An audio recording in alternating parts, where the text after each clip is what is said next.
بسم اللہ الرحمن الرحیم۔ السلام علیکم ورحمۃ اللہ وبرکاتہ۔ میں محمد اسامہ سرسری۔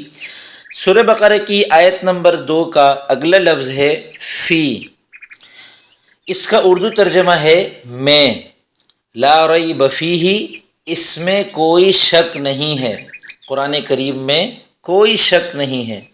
فی اسم فعل اور حرف کے اعتبار سے حرف ہے، اور مصدر مشتق اور جامد ہونے کے اعتبار سے یہ جامد ہے، کیونکہ تمام حروف جو ہے وہ جامد ہوتے ہیں، نہ ان سے کوئی بنتا ہے نہ وہ کسی سے بنتے ہیں۔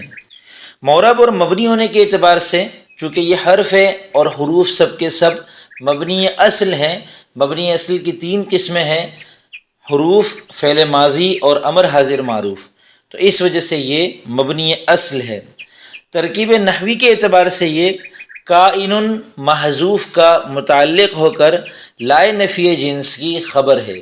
لا ریب فیہ، لا نفی جنس، ریب اس کا اسم، فیہ جار مجرور مل کر کائن کے متعلق، کائن شبہ فعل اپنے متعلق سے مل کر لائے نفی جنس کی خبر، لائے نفی جنس اپنے اسم اور خبر سے مل کر جملہ اسمیہ خبریہ ہوا۔